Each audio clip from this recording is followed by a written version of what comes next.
Hey YouTube, Yu-Gi-Oh!Rocks97 coming at you with another Frogology video. This one's going to be on Light and Darkness Dragon and knowing all the stuff about him. So, Light and Darkness Dragon is pretty much the boss monster of the deck. Like, Caius is like the main monarch, and obviously you have to play 3 of it, and I only play 2 Lad, but Lad is like the boss monster, because it's just the best against the meta at any time. It's just really good. It's just the best tribute in the deck. So there's like a few plays with him and stuff. Like the first turn Lad, it's really easy to understand, and a lot of you probably obviously know it, but like you just open Lad, swap, and any frog. I'll use Dupe Frog. It's any frog though, because all you need is a frog to banish for Ronin Totem. So pretty much you pitch Dupe Frog to special Swap Frog, and you send Ronin Totem, and then you banish the dupe. Okay, then you banish the dupe, special the Ronin, tribute them both for Lad. You don't have Treeborn, so like the rest of your hand's pretty dead, but it doesn't matter because when Lad dies, you bring back Swap Frog and send Treeborn to grave. So then you're set up for all your other Monarch plays after Lad has withered away at their resources and given you a better hand. Like, that's what's really cool about Light and Dark Dragon, is not only does it give you pluses and make your opponent have to play out of it and lose their resources, but it stays on the field and stalls until you get a better hand. Like, unless they get rid of it immediately with like using their whole hand, because that's pretty much how much it takes, or 2 cards and summoning a 19 beater, then it stays there for about 2 turns, it inflicts some damage, and you're drawing a better hand. If you had, like, if your hand is bad and you have a way to get this out, it's really good. It's like Vanity's Fiend. Vanity's Fiend does the same thing, but Lad does it better because it withers away their resources. Yeah, like, something else cool with Lad is, if you just have a Swap Frog, this has been known forever, I mean, I'm just pointing it out, that you can just summon Swap Frog. If this thing has negated like 3 times, it's at 1300. You can just summon Swap Frog, bounce it back for cost, and then you can use it again later, like bring back a Treeborn, and just play Lad. Like, you can double use him. I call it double Ladding. Like, if he's just on field, say he's been like Fiendish Chain, Chain Veiler, and then he's just kind of sitting there with a Fiendish Chain on him, 3200 Lad, or not 3200 but 2800. You can just bring back Treeborn, special swap by pitching a frog, bounce it back, and tribute both of these for him. Or if he's just really low, I like 1300 or something. Yeah, it's a really cool play. I like that play a lot because it saved me a few times.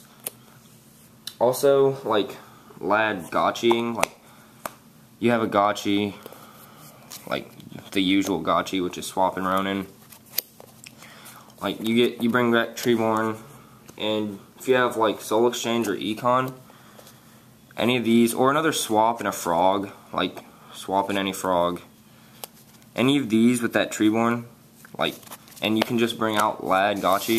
And what's cool about this is Lad gets an extra negate, and it's just bigger than normal, which is really good because the extra negate really helps, because the first negate puts him at 27 and he's still huge instead of like 23. The second negate puts him at 22, which is bigger than 18, and they just wither away more resources, and you keep your gotchi. So that's really good.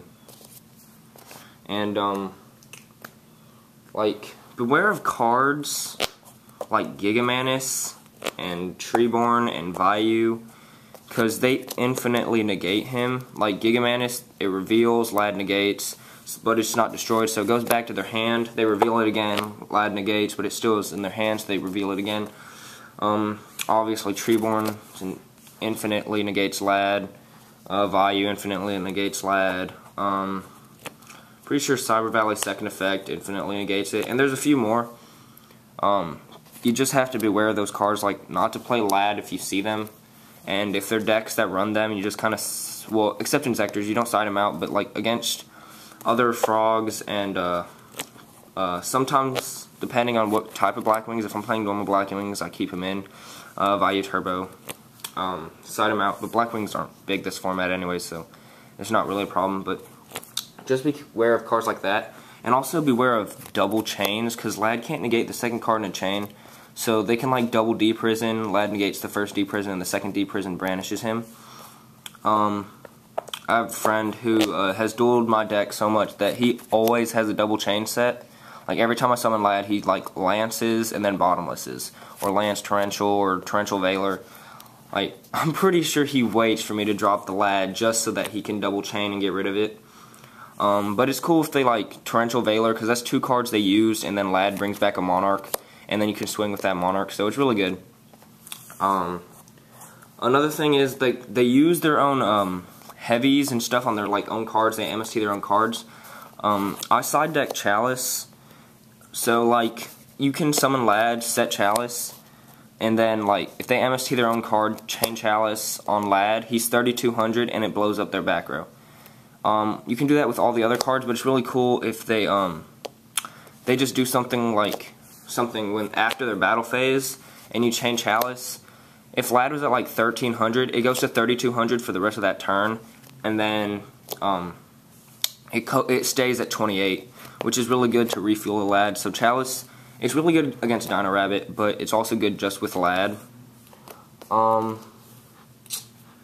Yeah, so pretty much that's the end of this video. Light and Dark Dragon is like one of the boss monsters. It is the boss monster of the deck. Pretty much, if you're not running this, I really recommend you do. I've seen a lot of builds with 1, and I've seen some with none, and I just don't understand how that even works, because Lad's just like the savior of this deck, and I think it pretty much always will be. Like, of course, Caius is good, and Ryza is good. Like, they disrupt, but Lad is like the ultimate disruption, because it's just really good with negating, and it's just really hard for your opponent to work around, and it's just a great card. So, yeah, this was Understanding Light and Dark Dragon. So, don't forget to thumbs up, comment, subscribe. So, you get Rox97, bye YouTube.